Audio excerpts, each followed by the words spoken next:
Hi, welcome back everyone.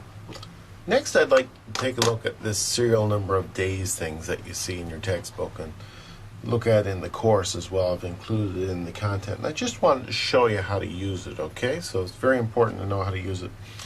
The reason that we need to concern ourselves with this particular chart or this particular serial number of days table is to be able to calculate the number of days between a start date and an end date for a loan. So let's assume we take the simplest case where we have a loan, for example, that's during the year. So let's just pick a date. Let's say June 17th, and it's 2016 now when I'm doing this. So let's say between June 17th and let's say October 1st. 2016. So what we're looking for are the number of days. How many days between the 17th and the 1st of October? So this table allows us to do that, and it's very important to get the right number of days in order to be able to calculate the interest accurately. So June 17th. So what we need to do is go over to the table and we look down the June column here. June, and we go down to day 17. Now day 17 is indicated line right here.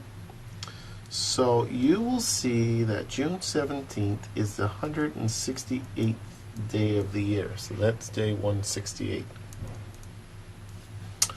Then we take a look at October 1st. So we'll go over to October column.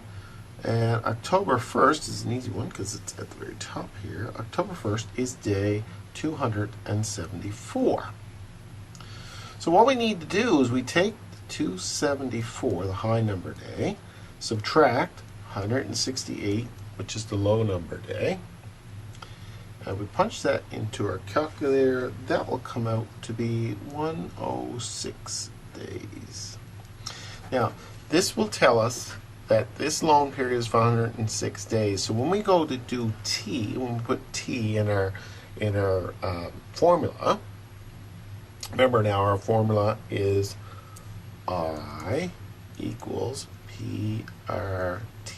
That's the formula we use whenever we try to calculate interest. Well, right here is the T. So in order to calculate time, that'll be 106 days. And remember that all loans are in relative to a year. So it's 106 days out of 365 total. So what we'd end up doing is for T, we'd be writing in 106 divided by 365, which would give us a proportion of the year. Okay, so that's how you use that. Now the second instance of using the serial number of days would be whenever we have different years. So let's assume that we had a loan that start, and let's make it simple. A start date of January 1, 2016, and the end date of July 30th, 2017. So what we have is a period here that extends over a year. So first of all, we have to calculate, the first job that we need to do is calculate days in year 1.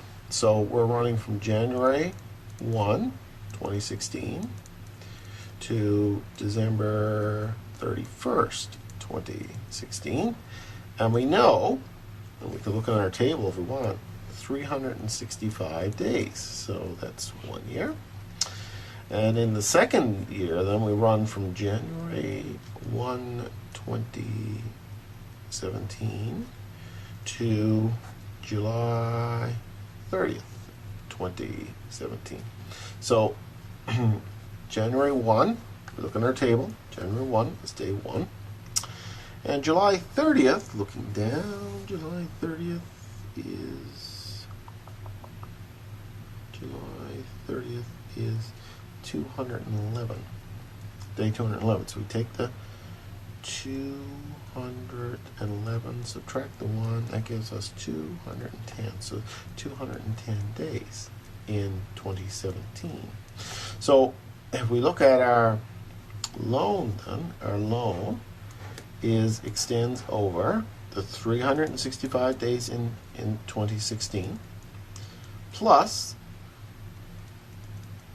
the 210 days in 2017, which comes to 575 days. So our total loan period is 575 days.